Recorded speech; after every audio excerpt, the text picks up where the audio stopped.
हमने Indian army को शिकस्त दी और कितने सालों से हम जो है ये छुट्टी मनाते हैं सिर्फ इस खुशी में कि इस दिन हमने इंडिया को हराया था। इस सर फिर पागल हो गया। मैं पागल हूँ, मैं पागल हूँ।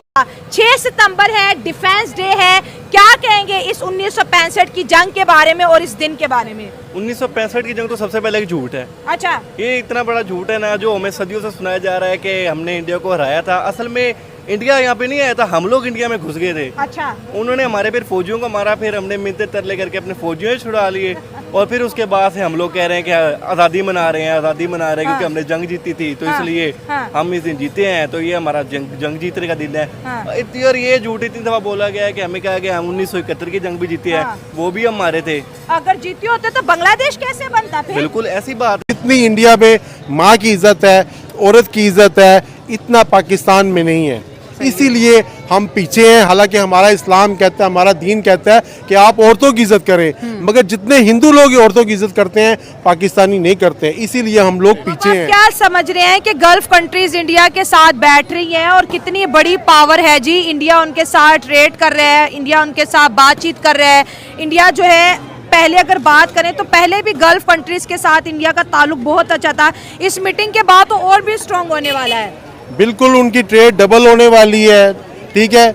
अब हमारे अगर पाकिस्तान के लोग किसी मुल्क में होंगे तो हम उससे अगर ताल्लुकात खराब करते हैं तो सारा हमारे पाकिस्तानियों पे असर पड़ेगा ना। इंडिया क्यों आगे है, वहाँ के तमाम अदारे देखें, अच्छी अच्छी पोस्टों पे लगे हैं, गूगल्स के देखें, आप हर चीज के देखें, वहाँ पे लोग यहाँ से वहाँ शिफ्ट हो रहे हैं। कहाँ चला गया 1 रुपया हमारा एक वहाँ का कितने चला गया? तो यही वजह है। खुदारा गवर्नमेंट से अपील है, फैसिलिटेट करें बिजनेस को, कुछ कमाएं वो, ताकि रेवेन्यू जनरेट करना पड़े और हमें डॉलर्स के लिए भीख नहीं मांगनी चाहिए। इंडिया का प्राइम मिनिस्टर जो है वो एक बहुत बड़ी पर्सनैलिटी है। पर्सनैलिटी के बेस पे आपकी इज्जत डिपेंड करता है कि आपकी कैसी इज्जत करेंगे। अब ट्रम्प अगर उस बंदे को फैंटास्टिक मैन बोल रहा है तो सोचे उस बंदे का क्या मुकाम होगा, किस लेवल पे वो बंदा होगा जिसकी ट्रम्प इज्जत कर रहा है और उसको जो बाइडेन के घर इन्वाइट कर रहा है पर्सनली। और उन्हें व्हाइट हाउस में भी नहीं बुलाया जा रहा, उन्हें जो बाइडेन के घर में इनवाइट किया जा रहा है और वहीं पे वो स्टे करेंगे। तो साडा शहबाज शरीफ जाएगा ना तो उन्होंने होटल दिखला किसी उन्होंने कहा आपको व्हाइट हाउस में भी नहीं लाओ, आपको जो बाइडेन के घर भी नहीं लाओ, आप होटल में रहे, आपकी मेहरबानी है, ईमेल पे बात कर ले, हम आपसे मिल ही नहीं सकते, जो सीधी बात है। देखा है कि किस तरह हमारे सियासतदान दूसरे मुल्कों में जाके अवाम के हाथों जलील होते हैं, लोग की थुक सट देने गड्डियां थे। भाई आपकी पर्सनैलिटी, आपका काम ऐसा होना चाहिए, गाड़ी वाले आपको खुद रास्ता दें कि यार ये पाकिस्तान का प्राइम मिनिस्टर जा रहा है, इसने इतना अच्छा काम किया है, इसको खुद रास्ता दो। वो तो लोगों का दिल कर रहा है जुतियां मार देने गड्डियां से। मैंने जनवन अपनी आंखों से देखी हुई वीडियोस। इंडिया टेक्नोलॉजी में भी आपसे आगे है, उनकी जीडीपी भी बहुत आपसे आगे है। अच्छा। और वो बहुत ज्यादा तरक्की कर चुके हैं। हाँ। पाकिस्तान तो चोर लुचक्कों का मुल्क है। अच्छा। जो भी चोर है वो इधर ही रहता है पाकिस्तान में।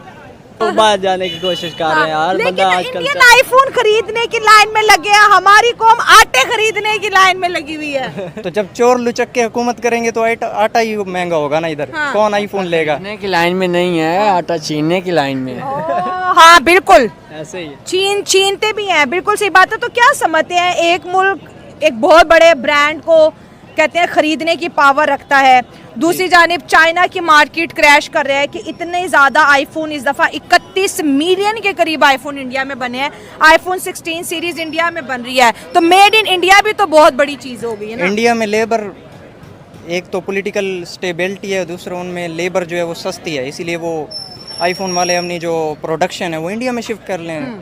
चाइना हिंदुस्तान के पार्लियामेंट पे एक नक्शा लगाया गया है, उसमें ये कहा गया है कि हम अखंड हिंदुस्तान बनाएंगे। अखंड हिंदुस्तान में अफगानिस्तान, नेपाल और पाकिस्तान का भी सारा हिस्सा आता है। अब हम कश्मीर का राग गलाप रहे कि भाई कश्मीर हमारे हाथों से निकल गया है, लेकिन मसला यह है कि पाकिस्तान भी हमारे हाथों से अनकरीब जा सकता है।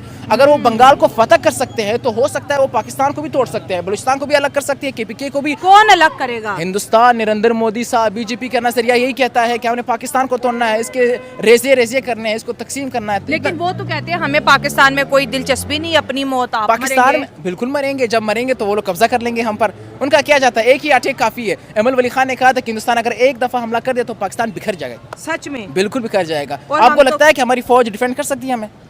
सवाल बहुत बड़ा है वैसे। बहुत बड़ा सवाल है, अपने नाज़रीन से पूछना चाहेंगे अगर हिंदुस्तानी फौज और पाकिस्तानी फौज आमने सामने हो क्या होगा? कारगिल जैसे हालात होंगे, 1965 जैसे हालात होंगे, 1971 जैसे हालात होंगे, होगा क्या? वर्ड इंडिया आपके सामने बोला जाता है तो सबसे पहले फर्स्ट थॉट क्या आता है? उधर का मतलब कि खाना ज्यादा पॉपुलर है लगता ये लाहौर के लोगों को खाने के अलावा कुछ आता है कि नहीं? नहीं देखा अपने मुल्क में भी खाने, ये भी खाने की मार्केट है, इंडिया में भी खाना है। अच्छा, खाना और वहाँ पे मतलब कि सब मिलजुल के ज्यादा रहते हैं। अच्छा, मिलजुल जी, के रहते हैं। और ओके। और मतलब कि प्यार सब में बहुत ज्यादा है, ऐसा महसूस होता है। ऐसे में बड़ा सख्त लौटा हूँ, लेकिन यार यहाँ में पिघल गया। कैसे आप गई है कभी इंडिया? आपको नहीं, फिर मतलब कैसे कि महसूस होता है? वीडियोस वगैरह में देख कर ना। और कौन कौन सी वीडियो देखती है, किस किस की? ज्यादा एक्टर्स की वगैरह की देखती हूँ। अच्छा, एक्टर्स की देख के तो लगता है बड़े प्यारे हैं। जी हैं तो है तो। हमारी दुश्मनी की वजह से इस तरह होता है कि हम एक दूसरे के साथ आपस में कंट्रीब्यूट नहीं कर पाते। चाइना क्यों जरूरी है हमारे लिए? वो भी तो गैर मुस्लिम है। वो तो हमारा एक चीनी दोस्त है।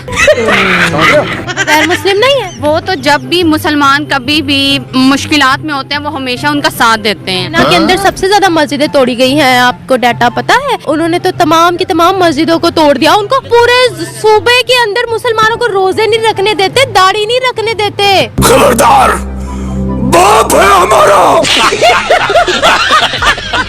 और भाई लोग अगर अभी तक आपने वीडियो लाइक नहीं किया तो प्लीज देखो, कंजूसी वंजूसी छोड़ो, फटाफट से वीडियो को लाइक करो और ऐसी और मजेदार और कॉमेडी से भरी वीडियोस देखने के लिए चैनल को सब्सक्राइब करके बेल आइकन को प्रेस कर लो। पाकिस्तान की एक लड़की ने डोनाल्ड ट्रंप की बेटी होने का दावा कर दिया है। डोनाल्ड ट्रंप की नेक्स्ट सगी औलाद।